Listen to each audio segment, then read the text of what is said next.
पहले ही बता चुका हूँ, भाग नहीं, वर्गमूल ज्ञात करने की विधियाँ कौन कौन सी बताई थी। एक तो थी अभाज्य गुणनखंड विधि, और एक बताई थी मैंने तुम्हें भाग विधि, और एक बताई थी संक्षिप्त विधि। 3 विधियाँ बताई मैंने, और तीनों विधियों का कहाँ कहाँ इस्तेमाल करना है हमें। भाग विधि का इस्तेमाल कहाँ करना है हमें, जोड़ घटाने में।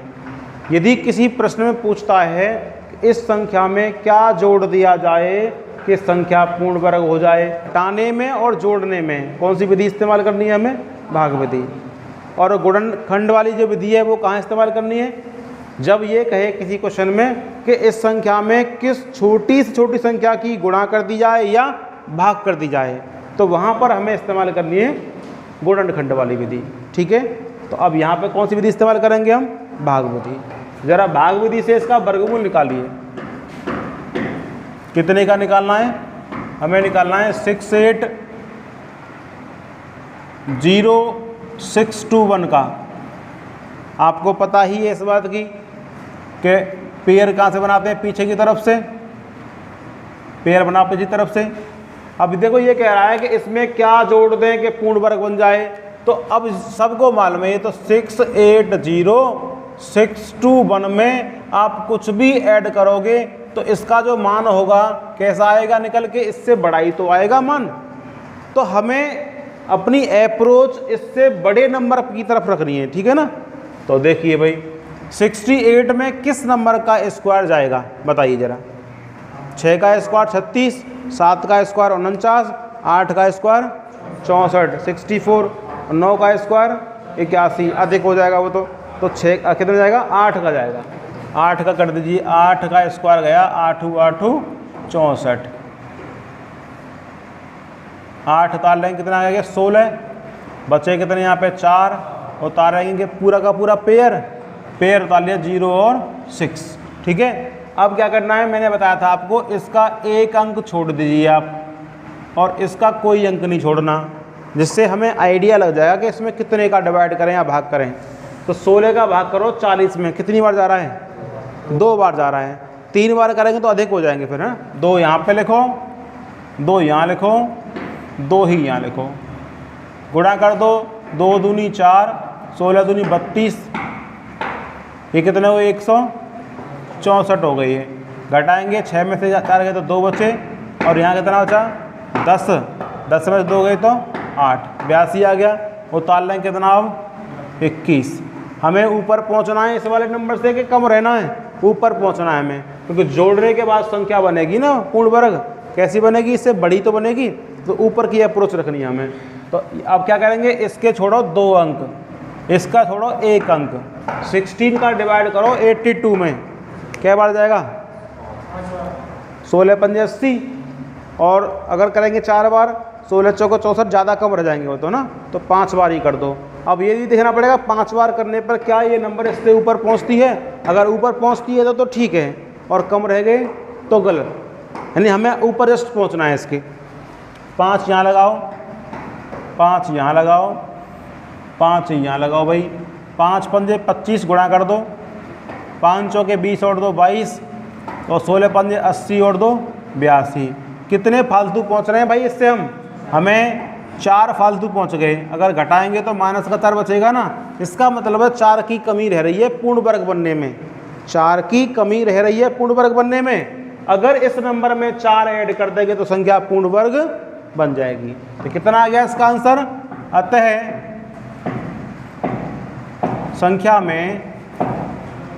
अतः संख्या में 4 जोड़ने पर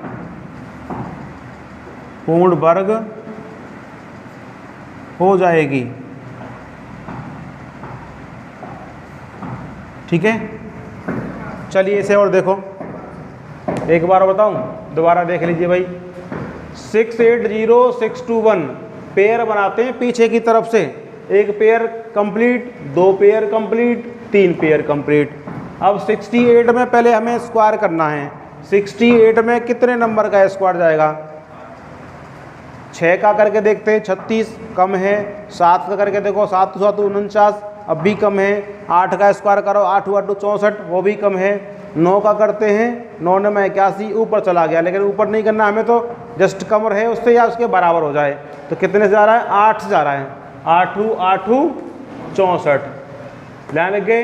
एक बार 8 डबल लिखे थे यहाँ पे, तो इनको ऐड कर देंगे। 8 और 8 कितने हो गए? 16। ठीक है, अब घटाया आपने, कितना बचा? 4। ऊपर से उतार लिया पूरा पेयर 0 6। अब मैंने क्या किया, इसका एक अंक छोड़ करके 40 में 16 का डिवाइड किया मैंने। 2 बार जा रहा है, तो 2 यहाँ लगाए, 2 यहाँ लगाए और 2 यहाँ लगा दिए मैंने। गुणा करी इन दोनों की, कितने आ गए? 324। घटाने पर आ गया 82। उतार लिया पूरा पेयर हमने 21। अभी कितने हो गए? 162 और 2 164 हो गए। 164। अब मैंने क्या किया, इसके छोड़े मैंने 2 अंक, इसका छोड़ा 1 अंक 164 का। 16 की डिवाइड करी 82 में। 82 में डिवाइड जा रही है 5 बार, तो 5 यहाँ लगाए, 5 यहाँ लगाए और 5 यहाँ लगा दिए। कितने बच गए? -4 बच रहे हैं। -4 से निष्कर्ष निकलता है कि पूर्ण वर्ग संख्या बनने में 4 की कमी है। 4 कम पड़ रहे हैं हमारे पास। अगर इस नंबर में 4 और हो जाएं, यानी 4 हम जोड़ दें, तो संख्या पूर्ण वर्ग हो जाएगी। तो यही है निष्कर्ष का, अतः संख्या में 4 जोड़ने पर संख्या पूर्ण वर्ग हो जाएगी, क्योंकि 4 की कमी पड़ रही है। इसको और देखिए भाई, 63520 63520, इसमें घटाने की बात कर रहा है। तो घटाने की बात कर रहा है, तो 63520 में से क्या घटा दें भाई? मान लिया मैंने x घटा दें, तो क्या बनना चाहिए यहाँ पे? पूर्ण वर्ग बनना चाहिए, है ना। अब जो भी घटाओगे, तो घटने के बाद संख्या कैसी मिलेगी आपको? इससे छोटी नंबर मिलेगी, है ना। तो हमें अपनी अप्रोच कहाँ तक रखनी है? इससे कम तक रखनी है हमें, इससे ऊपर नहीं जाना, कम तक रहना है, ठीक है ना। तो पेयर बनाओ, 1 पेयर कंप्लीट, 2 पेयर कंप्लीट और 1 इनकम्प्लीट पेयर है ये।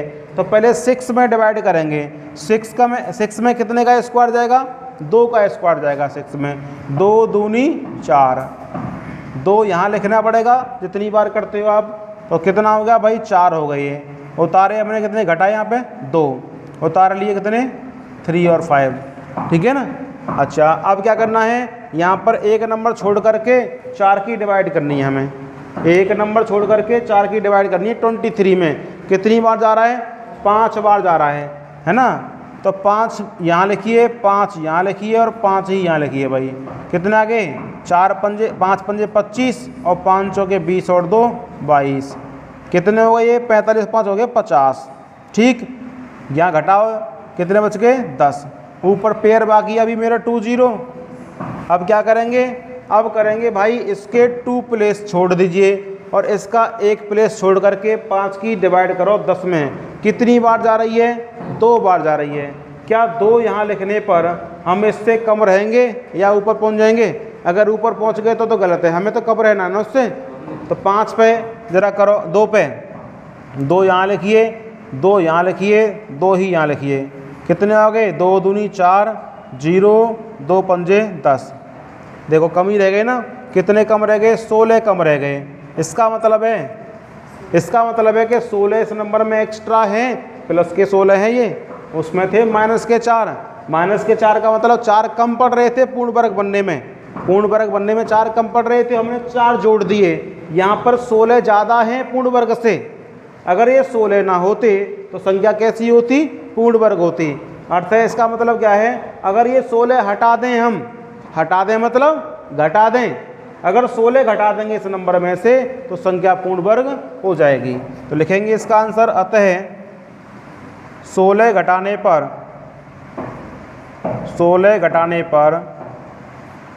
संख्या पूर्ण वर्ग हो जाएगी। पूर्ण वर्ग हो जाएगी। आंसर फटाफट करिए। देखिए भाई, देखें, SD यादव का क्वेश्चन नंबर 63 है। पूर्ण वर्ग बनाने के लिए 21,600 को किस लघुत्तम संख्या से गुणा करना चाहिए? तो देखिए, गुणा करने वाली संख्या पता करनी है हमें, या भाग करने वाली संख्या पता करनी है, जिससे संख्या पूर्ण वर्ग हो जाए। उसके लिए क्या करते हैं हम? गुणनखंड विधि का इस्तेमाल करते हैं। अगर जोड़ना है या घटाना है जिससे संख्या पूर्ण वर्ग हो जाए, उसके लिए कौन सी विधि इस्तेमाल करते हैं? भाग विधि इस्तेमाल करते हैं। तो यहाँ पे हमें इसके अभाज्य गुणनखंड करने पड़ेंगे। तो करिए भाई, 21,600 के फैक्टर करेंगे तो पहले करेंगे 2 16 के, 2 16 के 6 × 6 × 6 और 100 के 10 × 10। इसका पेयर कंप्लीट बन रहा है 6 × 6 का, इसका भी पेयर कंप्लीट बन रहा है। केवल एक 6 की कमी है। अगर 6 का हमारे पास एक और फैक्टर मिल जाए तो ये संख्या कैसी है? पूर्ण वर्ग बन जाएगी।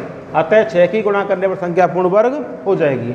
नेक्स्ट क्वेश्चन है 1323 को किस छोटी से छोटी संख्या से गुणा करें जिससे कि ये पूर्ण घन बन जाए। पूर्ण वर्ग वो संख्या होती है जिसमें क्या नाम है, फैक्टर जोड़ा में होते हैं, 2-2 के पेयर में होते हैं, 2-2 के समूहों में होते हैं। और पूर्ण घन वो संख्या होती है जिसमें फैक्टर 3-3 के समूहों में होते हैं। अगर फैक्टर 3-3 के समूहों में हैं तो संख्या पूर्ण घन होती है, और फैक्टर 2-2 के पेयर में है तो संख्या पूर्ण वर्ग होती है। तो इसे हमें करना है पूर्ण घन, तो हमें 3-3 के पेयर कंप्लीट बनाने पड़ेंगे। तो मैंने 1323 के फैक्टर किए, पहले किया 3 से डिवाइड, 3 चौके 12, 1 बचा 12 हो गए, 3 चौके 12, 3 एकम 3, फिर 3 का भाग किया 3 एकम 3, बचा कितना 1, 3 चौके 12 बचे 2, 3 सत्ते 21, फिर 3 का किया मैंने 3 चौके 12, 3 निम्मा 27, 7 का 7 बार, 7 का 1 बार। जब तक 1 ना जाए तब तक इसमें ऐसे ही हम डिवाइड करते रहेंगे। तो इसके कुल फैक्टर कितने आ गए? 3 × 3 × 3, 7 × 7। तो 3 का तो मुझे दिख रहा है कि 3 का तो 3 फैक्टर ग्रुप में आ रहे हैं, लेकिन 7 के 2 ही फैक्टर हैं। हमें 7 के 3 फैक्टर लेके आने हैं ना संख्या पूर्ण घर करने के लिए। तो अगर इसमें एक 7 और डाल दिया जाए, यानी एक 7 की मल्टीप्लाई और कर दिया जाए, तो 7 के फैक्टर भी 3 के ग्रुप में आ जाएंगे, ठीक है ना। अतः 7 की गुणा करने पर संख्या कैसी हो जाएगी? पूर्ण घन बन जाएगी। बाई द वे हमें इस संख्या को पूर्ण वर्ग बनाना होता तो मुझे क्या करने पड़ते? 2-2 के पेयर बनाने पड़ते। तो 2 के पेयर 3 के बन गए, 2 का पेयर 7 के बन गए, 3 अकेला रह गया। अगर 3 की और मल्टीप्लाई कर दें तो ये संख्या पूर्ण वर्ग भी बन जाएगी, ठीक है। नेक्स्ट क्वेश्चन है 71, 1008 में किस न्यूनतम संख्या का भाग दिया जाए जिससे भागफल पूर्ण वर्ग बन जाए। तो 1008 के वही फैक्टर करेंगे। ये फैक्टर आ गया आपके 2 × 2 × 2 × 2 × 7। तो 2-2 के तो 4 फैक्टर हैं, एक 7 का फैक्टर है, 2 फैक्टर 3 के हैं। फैक्टर चाहिए मुझे काय में? पूर्ण वर्ग के लिए 2-2 के ग्रुप में, है ना, 2-2 के ग्रुप में चाहिए। 2 का ग्रुप यहाँ कंप्लीट, 2 का ग्रुप यहाँ कंप्लीट, 2 का ग्रुप यहाँ कंप्लीट। इसका 2 का ग्रुप बनाना है तो एक 7 और लानी पड़ेगी हमें, ठीक है ना। तो एक 7 की गुणा कर देंगे तो संख्या कैसी हो जाएगी? पूर्ण वर्ग हो जाएगी। लेकिन इस प्रश्न में पूछा है हमें भाग की, तो भाग के लिए भी वही कहानी है। हमें तो केवल 2-2 के ग्रुप पूरे करने हैं, है ना। अगर भाग करें 7 का हम तो ये 7 कट जाएगा, तो बाकी सब कैसे हैं? 2-2 के पेयर कंप्लीट हैं, है ना। तो भाग के लिए कहता है पूर्ण वर्ग में या गुणा के लिए कहता है, दोनों का आंसर सेम होगा। यानी 7 की गुणा करने पर या 7 की भाग करने पर संख्या पूर्ण वर्ग हो जाएगी। 7 की भाग करेंगे तो ये 7 कैंसिल हो जाएगा, बाकी सब 2-2 के पेयर कंप्लीट हैं। 7 की गुणा कर देंगे तो 7 का पेयर भी कंप्लीट बन जाएगा, ठीक है ना। 2 संख्याओं के वर्गों का योग 100 है और वर्गों का अंतर 28 है। तो संख्याएं पूछ रहा है, तो मैं मान लेता हूँ ये क्वेश्चन नंबर है वैसे तुम्हारी SD यादवी बुक का क्वेश्चन नंबर 78 है भाई, ये क्वेश्चन नंबर 78। अगर मैं नंबर को A और B मान लूँ तो माना नंबर A है एक, तो A² हो गया उसका वर्ग, दूसरी नंबर B है उसका वर्ग कितना होगा? B²। A² + B² तो 100 है, फर्स्ट बन गया इक्वेशन। और दूसरा नंबर कितना है? दूसरा इक्वेशन क्या है? A² - B² बराबर 28। अगर A का मान निकालना है तो B को एलिमिनेट करना पड़ेगा, B को ख़त्म करना पड़ेगा, और B का मान निकालना है तो A को एलिमिनेट करना पड़ेगा, ठीक है। तो भाई B को एलिमिनेट कर दें जोड़ने पर करिए भाई, ये कैंसिल हो गए, कितना आ गया 2a square, 2a square equal to 128, then a square equal to 2 का डिवाइड कर दो, 64 बार चला गया, that implies a equal to कितना आ गया 8, a की वैल्यू 8 है। तो अब फ्रॉम फर्स्ट लगाओ भाई, 8 का square plus b square equal to 100, then b square equal to 100 minus के 64, कितना आ गया 36। तो b की वैल्यू कितनी आ गई 6 आ गई। इसने पूछा है क्वेश्चन में a प्लस बी की वैल्यू कितनी होगी, a प्लस बी कितना आ गया 8 प्लस 6 बराबर 14, यही आंसर है। दो संख्याओं का योग क्वेश्चन में दिया है 29, 29 है तथा उनके वर्गों का अंतर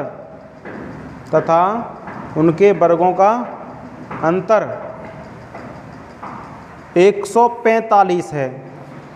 वर्गों का अंतर a square minus B square हो गया 145 है। Equation first, equation second. तो पूछ रहा है हमें संख्याओं का अंतर कितना है। क्या पूछ रहा है, संख्याओं का अंतर कितना है। चलिए, सबको मालूम है ये तो a square minus B square का फॉर्मूला, एक बार a प्लस बी, एक बार a माइनस बी, ठीक, इक्वल टू में 140। अब देखिए हमें किसका मान दिया है, a प्लस बी का मान कितना दिया है 29 दे रखा है a प्लस बी की value 29 a minus B equal to 145। कितना आ गया a minus B equal to 145 upon 29। कौन बताएगा कितनी बार डिवाइड हो जाएगा इसका। अगर हमें पता नहीं है तो आइडिया लगा सकते हैं, 9 का पहाड़ ऐसा पड़ो उसमें 5 हाथियों पीछे 5, यही आंसर है। दो क्रमागत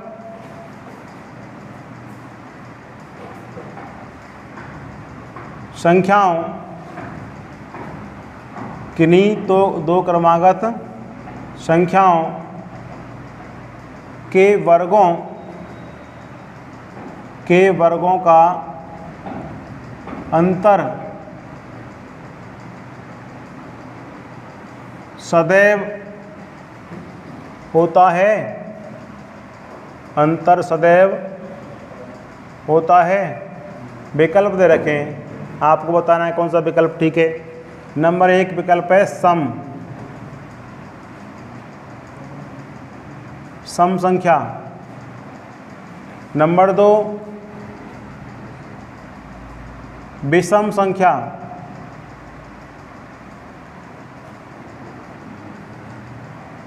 नंबर 3 दोनों संख्याओं का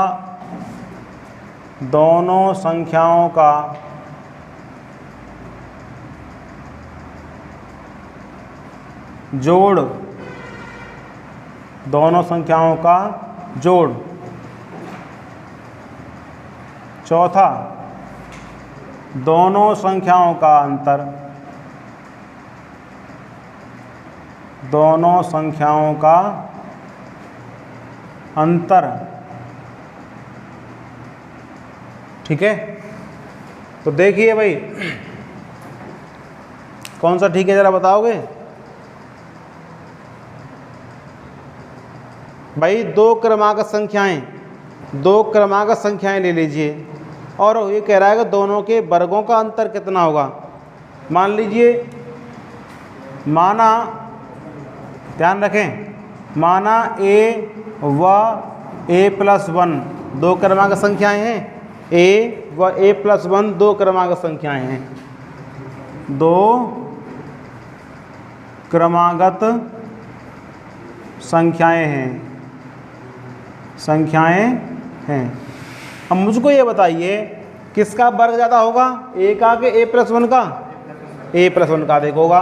तो हम ये कहते हैं a+1 का होल स्क्वायर माइनस a का होल स्क्वायर। इसने कहा है दो क्रमागत सम संख्याओं के वर्गों का अंतर सदैव क्या होता है, ये पूछा गया है। तो भाई ये बताओ दो संख्याओं के वर्गों का अंतर का फॉर्मूला क्या होता है? एक ब्रैकेट में दोनों का जोड़ और एक ब्रैकेट में दोनों का अंतर होता नहीं? अरे खूब पता है तुमको भाई। a² माइनस b² कितना होता है? एक ब्रैकेट में a+b, दूसरे ब्रैकेट में a माइनस b। ठीक है, तो एक ब्रैकेट दोनों का जोड़ करो, a+1 + a, सही है? बोलो। दूसरे ब्रैकेट में अंतर निकालो, a+1 माइनस a। भाई a से तो a कट गया, ये क्या आ गया? a+1 + a। बोलो ये क्या है? पहली संख्या ये है, दूसरी ये है, दोनों का जोड़ आ गया नहीं आ गया? तो क्या है ये? दोनों का जोड़, दोनों का जोड़ होगा, यही आंसर है। फटाफट करिए, अवरोही क्रम में लिखना इन नंबर्स को। अगर ये नंबर विदाउट रूट में होते तो बहुत इजीली आप बता देते कौन बड़ा है और कौन छोटा है। आरोही क्रम बढ़ता हुआ क्रम है, आरोही क्रम घटता हुआ क्रम है, अवरोही क्रम। ठीक है, तो हमें यहाँ पता करना है अगर आरोही क्रम तो पहले छोटा नंबर ढूंढना पड़ेगा, फिर उससे बड़ा, फिर उससे बड़ा, फिर उससे बड़ा, इस तरीके से।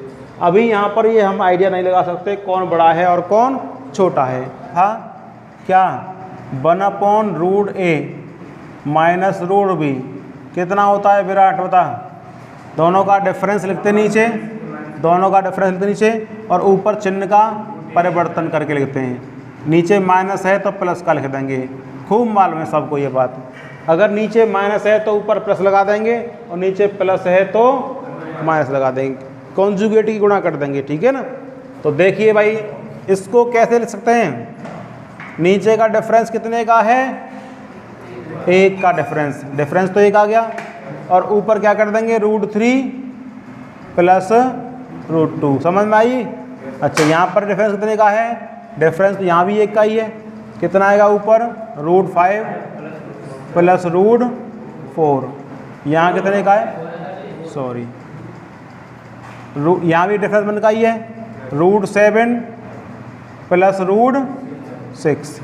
यहाँ भी डिफरेंस 1 का ही है। √11 + √10। ठीक है, ज़रा देखिए, सबके हर में 1 आ रही है। 1 से किसी की वैल्यू पर कोई इफेक्ट नहीं पड़ेगा, है ना? यानी जितना अंश में मान होगा वही मान तो होगा 1 से डिवाइड करने पर। अब आपको सीधे सीधे ये देखना है कि किन संख्याओं का जोड़ ज़्यादा है। जिनका जोड़ ज़्यादा होगा वो संख्या बड़ी होगी, जिनका जोड़ कम होगा वो छोटी होगी। यहाँ पे देखते हैं 3 और 2 5 बैठ रहे हैं, और यहाँ पे 5 और 4 9, यहाँ पे 7 और 6 13, 11 और 10 21। ठीक है ना? तो ये सीधे सीधे हमें दिख रहा है कि अपने आप में आरोही क्रम में ही लिखे हुए हैं। ये छोटा मान, उससे बड़ा मान, उससे बड़ा मान, और उससे बड़ा मान। देखिए, प्लस से मालूम पड़ा है हमें, माइनस से नहीं अंदाजा लग रहा आपको कि कौन बड़ा है कौन छोटा है। अब ये प्लस में आ गए, कन्फर्म हो गई कि ये छोटा मान प्राप्त होगा, यहाँ से बड़ा मान प्राप्त होगा, यहाँ से उससे ही बड़ा मान प्राप्त होगा, और यहाँ से उससे ही बड़ा मान प्राप्त होगा। ठीक है ना? तो आरोही क्रम क्या हुआ हमारा? आरोही क्रम हो गया। अगर देखिए पेपर में कैसे आता है ये क्वेश्चन, पेपर में इस पर ऊपर पड़ा रहता है संकेत। मान लीजिए ABC से इंडिकेट कर दे कि भाई ये A है और ये B है, इसको कह दे कि ये C है, इसको कह दे कि ये D है। अब बताइए क्या क्रम बनेगा? तो पहले A आएगी, A से बड़ा कौन है? फिर B, B से बड़ा कौन है? C के D, D बड़ा है। ऐसे ही तो क्रम का उल्टा करता है वो, आगे पीछे नंबरिंग कर देगा वो। फिर आपको पता करना है कौन ठीक है। B से बड़ा कौन है? D, और D से बड़ा कौन है? C। ये तो हो गया हमारा आरोही क्रम। अवरोही क्रम क्या हो जाएगा? अवरोही क्रम पहले बड़ा C, उससे छोटा D, उससे छोटा B, सबसे छोटा कौन आ गया? ठीक है ना। ऐसे ही यहाँ देखिए फटाफट, यहाँ भी बीच में माइनस का साइन लगा हुआ है, कन्फर्म नहीं कर सकते कौन बड़ा है और कौन छोटा है, तो क्या करना पड़ेगा, बीच में पहले प्लस साइन लाना पड़ेगा हमें। कैसे लेके आए, इनका डिफरेंस कितने का है, नीचे लिख रहे हैं, इसको हम साइन परिवर्तन कर देंगे, कितना आएगा √5 प्लस रूट, यहाँ भी कितना डिफरेंस है, 2 का डिफरेंस यहाँ पर है, कितना आ गया √7 प्लस √5, यहाँ पे 2 का ही डिफरेंस है, √11 प्लस √9, यहाँ भी 2 का डिफरेंस है, √8 प्लस √6, यहाँ भी 2 का डिफरेंस है, √13 प्लस √11। एक बात बताइए मुझे, किसी फिक्स्ड नंबर में कम की डिवाइड करेंगे तो मान ज़्यादा आएगा, और ज़्यादा की डिवाइड करेंगे तो मान ऐसे कम आएगा। एक के ज़्यादा हिस्से करोगे तो कम टुकड़े कम पार्ट आएगा, और एक के कम हिस्से करोगे तो ज़्यादा मान आएगा, ठीक है।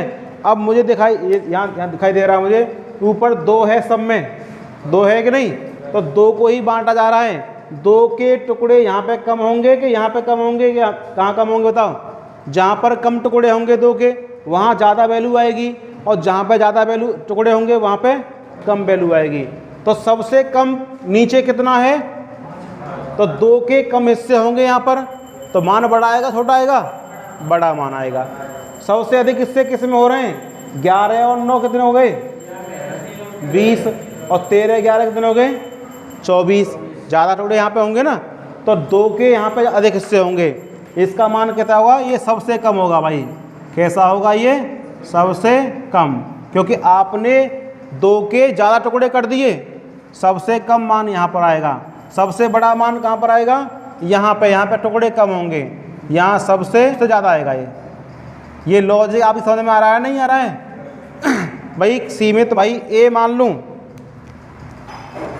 इसको ए मान लूँ, इसको बी मान लूँ, इसको सी मान लूँ, इसको डी और इसको ई, तो बताइए आरोही क्रम क्या बन जाएगा। आरोही क्रम में क्या होता है भाई, पहले छोटा लेते हैं फिर उसके बाद बड़ा लेते हैं, इस तरीके से क्रम बनाते हैं, ठीक है। तो छोटा कौन है, सबसे ई सबसे छोटा है। अब देखिए ई से बड़ा कौन है, यानी इसके जस्ट छोटा कौन जोड़ आ रहा है, ये वाला आ रहा है, तो सी आएगा। अब इससे बड़ा कौन आएगा, जिसके नीचे वाली जो वैल्यू है उसका इससे छोटा कौन है, देखो ये वाला है डी। 8 और 6 14 बैठ रहे हैं, यहाँ पे 7 और 5 12 है। उसके बाद कौन आएगा बड़ा, इससे बड़ा कौन है, यानी जिसका जोड़ कम आ रहा होगा वो बड़ा होगा, जिसका जोड़ ज़्यादा आ रहा होगा वो छोटा होगा। तो उसके बाद कौन आ गया बी, और बी के बाद कौन आएगा ए। सबसे बड़ा कौन है इसमें, ए, ठीक है ना। बात स्पष्ट है, जिसका जोड़ सबसे अधिक वो सबसे कम, जिसका जोड़ सबसे ज़्यादा कहाँ पे, डिवाइड में ज़्यादा भाग करोगे वैल्यू कम आएगी, कम भाग करोगे वैल्यू ज़्यादा आएगी, ठीक है ना। स्पष्ट है ये बात विराट। अच्छा अवरोही क्रम पूछता, तो अवरोही क्रम में क्या कर देंगे, इसका उल्टा कर देंगे भाई। पहले आ जाएगा कौन, ए, उसके बाद बी, डी, सी, ई, ठीक है। तो आगे प्रैक्टिस करिए।